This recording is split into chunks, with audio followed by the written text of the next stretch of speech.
Les arnaques à éviter en Inde. Salut à tous, j'espère que vous allez bien. Moi ça va, mieux que vous, de mieux en mieux.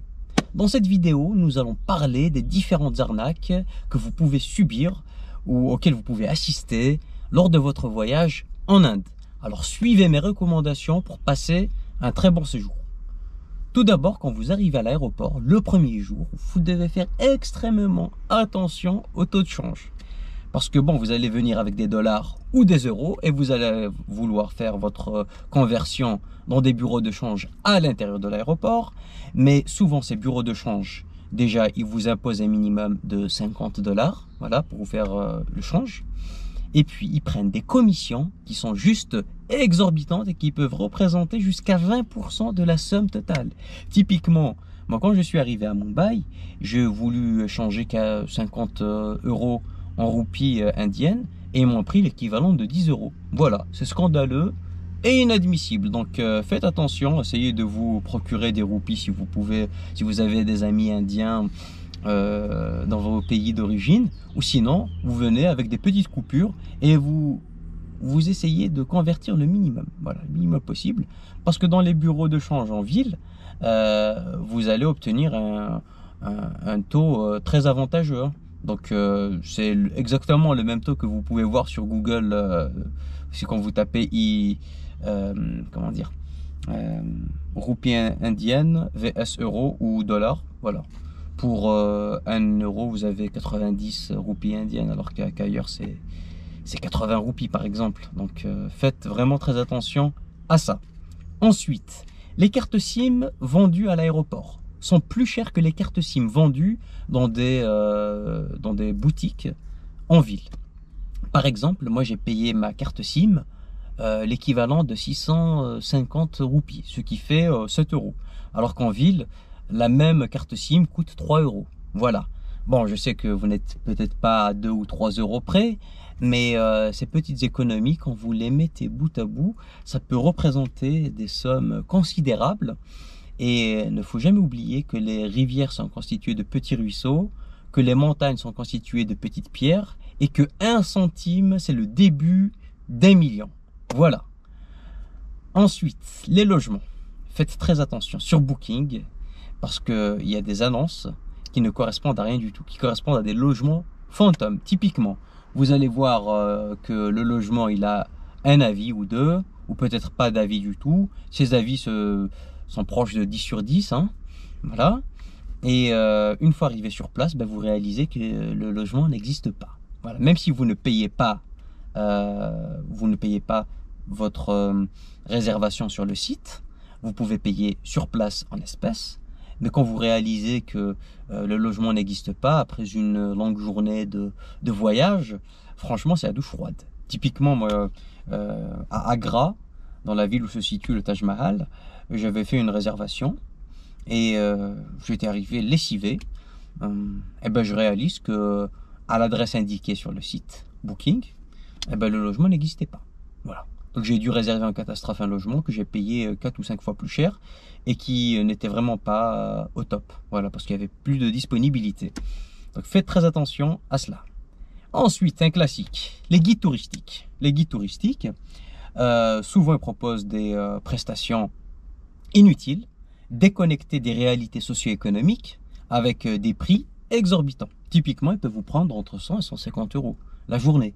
Voilà, 150 euros, c'est on va dire, c'est le salaire, c'est le SMIC en Inde. Voilà, une journée de travail, 150 euros, je trouve pas ça très juste. Voilà.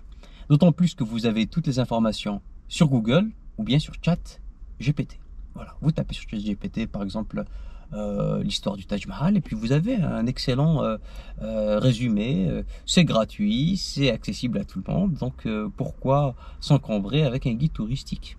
Voilà. Sauf si vous avez de l'argent à cramer, là c'est une autre histoire. Mais vous faites ce que vous voulez. Moi je vous donne juste mon avis, ce n'est pas des recommandations, c'est juste mon opinion. Voilà. Puis la street food. La street food, bon, la street food n'est pas cher en Inde, vous pouvez vous restaurer pour pas cher, entre 20 et 300 roupies, hein, comme je n'ai parlé dans une autre vidéo. Vous rentrez dans ma chaîne, vous allez la retrouver, la vidéo en question. Mais parfois, dans certains stands de street food, les prix ne sont pas affichés. Donc ils pratiquent des prix à la tête du client et les prix peuvent varier du simple au quintuple. Voilà. Par exemple, pour un local, il va dire 30 roupies et pour un occidental, 150 roupies. Voilà, ça c'est injuste. Donc privilégiez systématiquement les stands où les prix sont affichés. Les stands avec la plus grande transparence possible. Voilà. Question de principe, hein. Parce que bon, c'est pas les 50 centimes qui vont vous appauvrir, hein. Mais faut pas encourager ce type de dérive et ce type de pratique qui est moralement inacceptable. Les taxis, bah, on va parler de nos amis les taxis, hein. Il y a beaucoup de taxis véreux et malhonnêtes, comme dans le monde entier. C'est ce qui fait aussi le succès de certaines applications comme Uber ou Grab.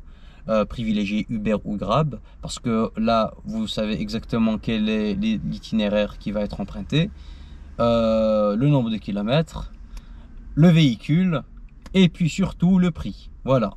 Au moins, c'est transparent, c'est objectif. Et puis voilà. Au moins.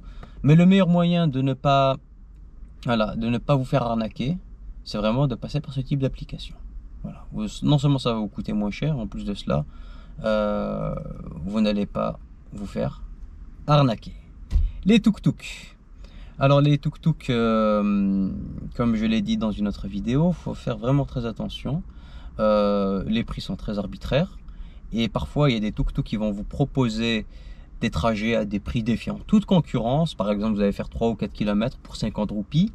Sachez que dans la plupart des cas, ils vont pas vous emmener directement à votre destination finale. Ils vont vous faire passer par des agences de voyage, par des guides touristiques, des boutiques qui vendent des souvenirs pour qu'ils prennent leur commission. Et si vous refusez de jouer à ce jeu, bah, les réactions peuvent être très violentes et vous pouvez vraiment être prise à partie dans un pays qui n'est pas le vôtre. Donc je vous déconseille vivement cela. Voilà, les vendeurs de souvenirs, de tissus à proximité des lieux touristiques aussi, on laisse tomber parce que les prix, voilà, sont complètement lunaires. Voilà. Évitez d'acheter des souvenirs chez eux, à moins que, sauf si vous voulez faire de la charité enveloppée dans la dignité, si vous voulez les aider et que vous voulez pas les aider directement, là vous pouvez acheter un petit souvenir pour leur faire plaisir. Voilà. Conclusion. Alors, sans vouloir être paranoïaque, il faut toujours être sur ses gardes, éviter de fréquenter certains lieux, certains endroits et suivre mes recommandations. Après, moi, je vous dis, j'éprouve une énorme gratitude pour avoir eu l'expérience, pour avoir eu la chance de voyager dans ce pays qui est magnifique, qui est un mystère à savourer tout au long de votre vie. C'est un voyage qui va vous faire réfléchir, qui va vous permettre de relativiser un peu votre vie dans les pays occidentaux. Voilà. En tout cas, merci pour votre attention. N'hésitez pas à liker, partager, commenter. Et comme je le dis, là je parle de l'Inde, mais les scams et les arnaques existent dans le monde entier. Il faut vraiment faire très attention. Bien sûr, il y a des pays où c'est plus visible que d'autres. En tout cas, merci et à bientôt. Ciao!